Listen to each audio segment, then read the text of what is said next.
estado, bueno, desde que entré en el curso 73-74, entré en esta facultad, he estado siempre ligada a la Universidad de Valencia. He tenido mucha suerte, en el sentido de que nada más terminar la carrera, pues, bueno, ya en octubre o en noviembre ya tuve un contrato, mi primer contrato como profesor ayudante. Después tuve una beca, en fin, he estado siempre ligada a la universidad, ya fuera en forma de contratos, o incluso cuando estuve 3 años estudiando en Francia para hacer la tesis, tenía una beca también ligada a la Universidad de Valencia, con lo cual mis periodos fuera siempre han sido sin desligarme de esta universidad. La verdad es que yo creo que la primera parte, creo no, estoy segura, ¿no? En la primera parte de mi carrera, como digo, me sentí muy afortunada, porque en el momento en el que terminé pude acceder tanto en la época eran compatibles becas y trabajo. Lo cual pues estaba bien, porque por un lado tenía que dar muchas horas de clase y la investigación pues se resentía, pero desde el principio estás en el núcleo de lo que es lo que va a ser tu vida y conoces perfectamente lo que, o sea, se sabe si te gusta o no te gusta ese tipo de vida, que es mitad docencia y mitad investigación. Entonces, llegar a... Bueno, la tesis la tuve creo que en un tiempo, vamos, estoy contenta del tiempo, en 3 años tuve la tesis, luego realicé otra tesis en Francia, en lo que sería, pues por un lado sería como una estancia postdoctoral, desde el sentido de que yo ya era doctor, pero quería cambiar de tema y quería conocer plenamente, involucrarme plenamente en la universidad en la que yo iba a estar 3 años. Y lo mejor que me pareció es volver a convertirme en estudiante y estar allí pues como cualquier estudiante de doctorado y hacer una nueva tesis cambiando el tema. Así es que, y luego cuando regresé, pues regresé en el 85 y ya en el 86 tuve mi plaza de profesor titular. Así es que entiendo que fue una carrera muy fácil, en el sentido de que todo fue bien, con los tiempos. Hombre, me costó el esfuerzo, pero creo que tuve muchas ayudas, en el sentido de que siempre estuve becada, de que tuve la comprensión de mi departamento, de los compañeros, también en un departamento en el que casi todo el mundo salía al extranjero y nos tendíamos bastante a ayudarnos, a poder viajar, a poder pues, sustituirnos las clases unos a otros, y la verdad es que me siento muy afortunada. Después, el tiempo que pasó entre el puesto de titular y conseguir la cátedra, ahí sufrí mucho, debo decirlo. Me costó mucho el llegar a las cátedras, porque hubo distintos cambios en las legislaciones, es decir, noté una gran diferencia entre el esfuerzo y el tiempo razonable, lo que yo entiendo razonable, en el que tardé en ser profesor fijo, profesor titular, al que luego tardé en pasar de titular a catedrático.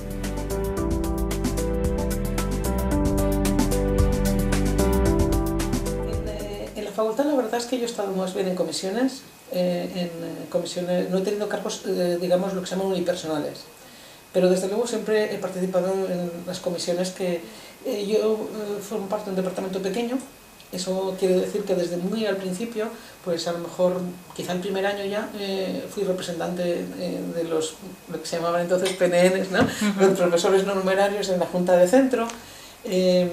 Después he estado, pues en algún tiempo, pertenecía al claustro de la universidad, en el último claustro, cuando se hicieron los últimos estatutos, pues un periodo bastante interesante desde mi punto de vista. He estado en comisiones de planes de estudio y comisiones académicas de título. He participado en las labores de la universidad. La verdad es que me ha resultado interesante. Creo que, bueno, la docencia y la investigación obviamente son una parte, pero la gestión, quizá porque en mi época nos tocaba hacer no tanto gestión, sino participar. Participar, ser representante en órganos, nos tocaba pues con, bueno, casi recién salidos, ¿no? de la carrera, y lo he considerado una parte también muy positiva de mi trabajo. Creo que todo al final hace el perfil profesional de un profesor universitario es muy diverso, y esa diversidad es positiva.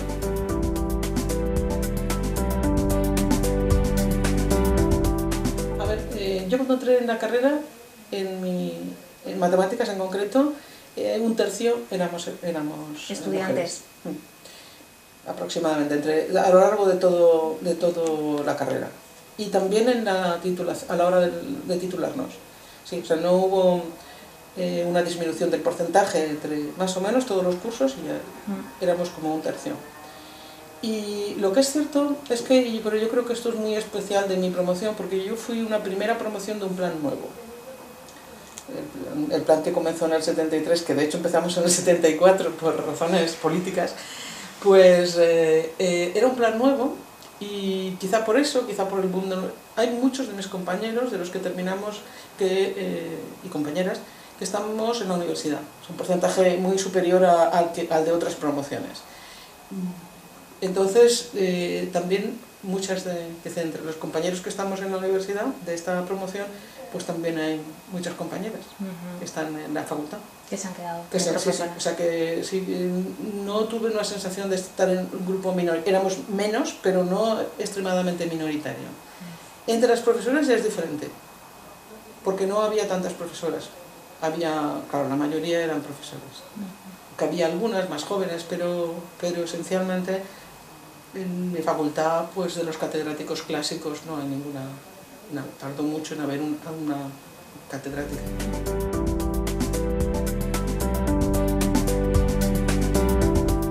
Me parece muy bien porque yo tengo la impresión, mira, yo antes pensaba que esto de las cuotas y todo esto, tenía una sensación de que, de que de manera natural, pues, las cosas van aproximándose. Pero cuando uno se da cuenta lo tozuda que es la realidad, es decir, que uno piensa, pues yo tengo datos y los datos pues se van repitiendo y se van repitiendo, piensa, claro, no puedes concluir que es que las mujeres somos menos capaces, obviamente. Entonces, claro, no es una conclusión que tú la veas como natural porque tú tienes tú misma y tus compañeras. Entonces piensas que algo hay, algo debe haber, aunque no lo tengas muy detectado, algo hay, que si no se fomenta un poco el que las mujeres accedan a los puestos de dirección, pues aunque no sea fácil saber por qué, pero alguna traba hay para que a lo mejor den el paso, se animen a hacerlo, etc. Yo creo que es bueno que haya un equilibrio.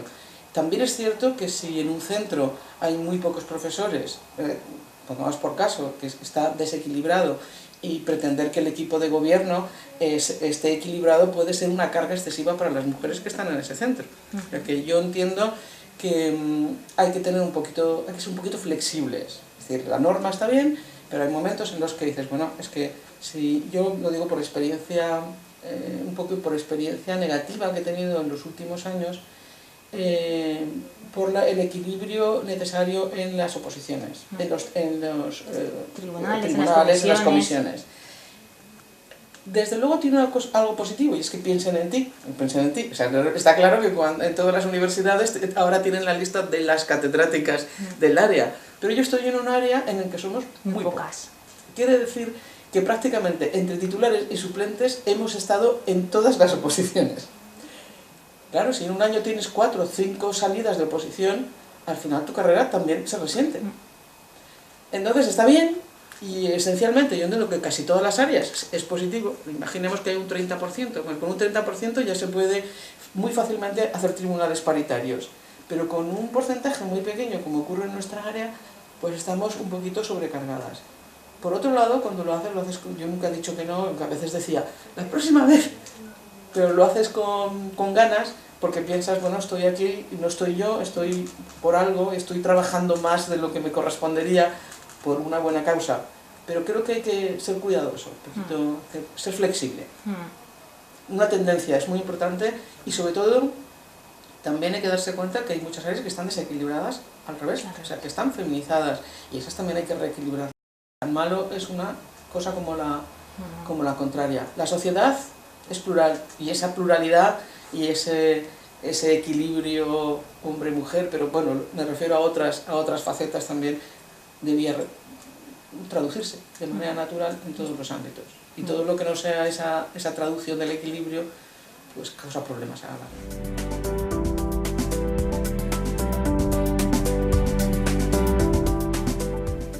Es Este es en la parte de cooperación, dentro del tema de relaciones internacionales. En la parte de cooperación, pues la Comisión 07, que supongo que conocéis, todos los años se reúne para distribuir la asignación que la universidad tiene en cada ejercicio para la comisión. Y entonces decide una serie de temas en los que, por alguna manera, reserva unas partidas ya para acciones concretas. Luego, pues cada 2 o 3 años, con el dinero que queda, se saca una convocatoria de proyectos, o sea que hay como dos partes. Una que es como dirigida desde la propia comisión y otra que es proyectos que vienen desde profesores, miembros del PAS y estudiantes.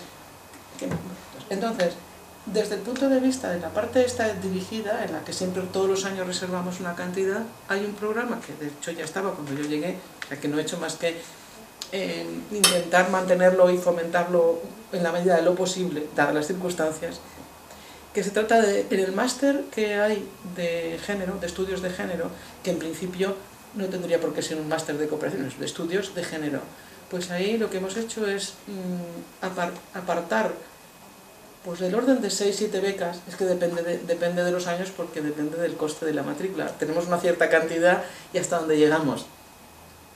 Son unas becas completas entendiendo matrícula, alojamiento, pensión completa y viaje, para mujeres, no mujeres, estudiantes, porque voy a decir estudiantes que vengan de países en vías de desarrollo, que vengan a estudiar ese máster en concreto. Y entonces se llama Mujer y Desarrollo porque entendemos que es muy importante, y en la selección de estas personas es muy importante que sean personas que no solo vengan a hacer un máster, sino que estén involucradas en sus países, que vayan a hacer el máster y vayan a regresar, y que tengan un proyecto claro de por qué quiero yo estudiar este máster, porque en mi país estoy haciendo esto, porque estoy en un colectivo, porque estoy en un ayuntamiento. Entonces esa parte, por supuesto que tienen que ser titulados para poder entrar en el máster, pero ¿para qué va a servir? Y entonces, digamos que los únicos cambios en estos 2 años ha sido que involucré a la unidad de género.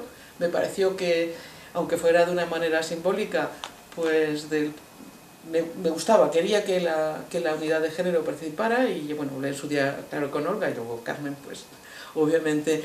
Y entonces es una convocatoria conjunta, es decir, Comisión 07 y unidad de género.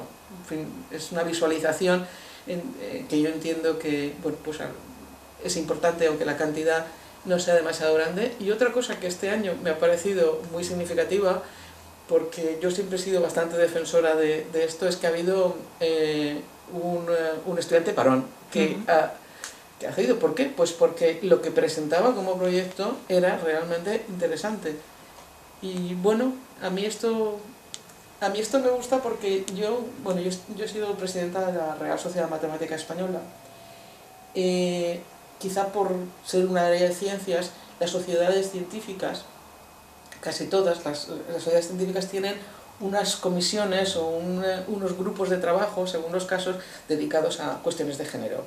Obviamente se entiende como un problema importante dentro de la propia profesión. Y yo siempre he defendido que la Comisión de Mujeres y Matemáticas, que así se llamaba, la que tendría que ser mixta, es decir, que no podría ser una comisión de mujeres para estudiar los problemas de las mujeres. Esto no tenía. Y en la medida, en cuanto más compañeros varones estuvieran en esa comisión, tendría mayor difusión. Y realmente, pues hasta hemos tenido en la Real Sociedad, había momentos en que el presidente de la comisión ha sido un matemático, un compañero, que tenía desde luego una sensibilidad impresionante hacia los temas que importan en matemáticas, porque en matemáticas sí es cierto que la titulación, digo matemáticas y en ciencias, la titulación sí tiene el 60% de estudiantes más o menos cuando entran en la carrera, pero en los niveles, digamos, en aquello que tiene que ver con talento, con excelencia, etcétera, las mujeres están muy poco representadas, pero extraordinariamente poco representadas, no solo en España, sino en todo el mundo.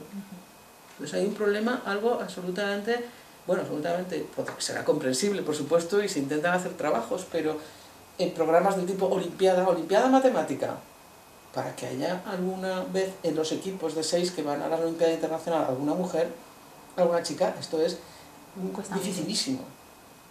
puede ser que sea una vez cada 6 o 7 años, es que es algo, es noticia, o sea, es noticia que entre los 6, y sin embargo, en los institutos sacan buenas notas, en los institutos son mayoría, porque normalmente es una competición para bachillerato, en bachillerato hay mayoría de mujeres, sacan buenas notas de selectividad, no se presentan a la competición. No participan. Porque luego si participan, muy bien, decimos, claro, hemos hecho estudios, porque obviamente eran temas que hemos hecho estudios y hemos dicho, sí, realmente, sí, en el porcentaje de éxito es bueno, es natural, es como los demás, pero no van a la competición. No se presentan. Como eso es algo, obviamente, claro, sacar buenas notas al final de curso es obligatorio, sacar la selectividad es algo, y ahí tienen buenas notas, pero esto que es algo voluntario, que me presento o no me presento, pues no consideran oportuno. Y hacemos publicidad, muchísima publicidad. ¿Qué hay? No lo sé. O sea, no lo sé. No, pero es curioso. Es así, pero en todo el mundo, en todo el mundo. Porque ahora estas Olimpiadas hay fases, digamos, estatales y luego son nacionales. Tú puedes comparar, bueno, pues habrá países. No, en absoluto.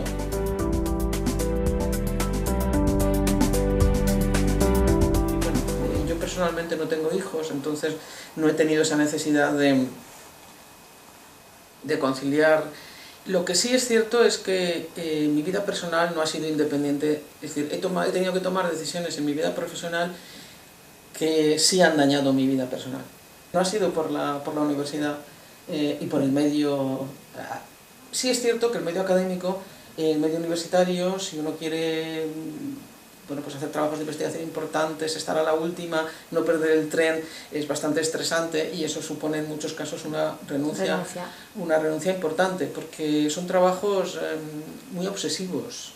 Si no te obsesionas con la investigación, difícilmente obtienes resultados, sea cual sea la investigación, científica o humanística. Esa necesidad de obsesión para estar, y además la competencia descarnada que hay entre los científicos y entre los investigadores en general, pues hace que tengas que renunciar, pero tanto seas hombre como mujer.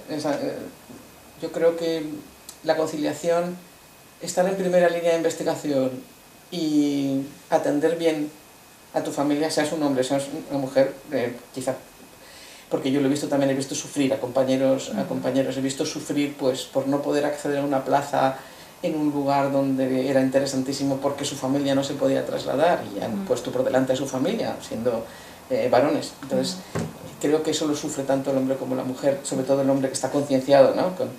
Pues yo creo que eso sí que causa una pequeña ruptura. Es decir, hay momentos en que tienes que tomar decisiones en las que se contrapone algo y hay veces que las cosas salen bien y hay veces pues que no salen bien.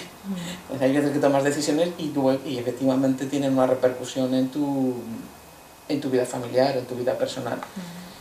¿Por qué? Porque yo creo que es difícil convivir con un investigador. Yo supongo que también a lo mejor con un artista hay determinadas profesiones muy, muy exigentes y es difícil convivir con la persona y con su profesión. Y entonces, salvo que se entienda muy bien, y por eso yo creo que hay muchas...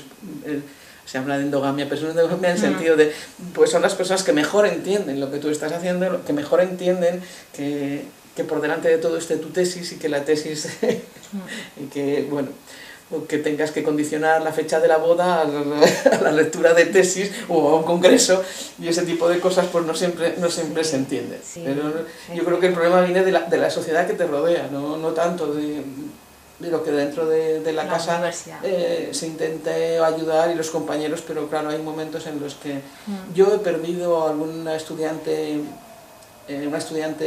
muy bueno, perdido en el sentido de que se ha dejado la investigación, ha pasado eso sí, en una empresa y con muy buenos resultados, esto no quiero decir, pero sí se dejó la investigación en un momento en el que estaba muy bien situada, en el momento en que tuvo que hacer una estancia en el extranjero. Y no es tan estricto así, pero pensó en el matrimonio, una estancia en el extranjero, que no es que sea completamente, a ver, nadie te dice si no, pero es muy conveniente y además uno entiende que sí, que tiene que hacerla, que ya tenía, cuando tenía todo ya preparado para estar un tiempo, pues hay algo y dejó la investigación. O sea que yo ese ejemplo no lo he vivido personalmente, pero sí lo he vivido muy cerca en una persona que había tenido un comienzo brillante, absolutamente brillante. Pues, sí, por desgracia, por mucho que se haga en conciliación, en horarios, que se haga desde dentro de las instituciones, que por supuesto todo lo que se haga, claro, mucho mejor. Pero hay algo difícil, y es el perfil de éxito de un investigador. ¿Cuál es su perfil de éxito? Tiene que llegar muy arriba y muy pronto. Y eso es negativo para muchas mujeres, también es negativo para muchos hombres que quieren, pues quizá, no es que no quieran llegar arriba, pero no les importa tardar más. Entonces, aquí realmente se ve mucho la velocidad con la que se llega a los resultados. No solo se miden resultados, sino lo que se llama también el gradiente, ¿no? Es decir, la velocidad con la que se llega a los resultados es muy importante en terreno de investigación. Supongo que otros terrenos también, pero estamos hablando de este.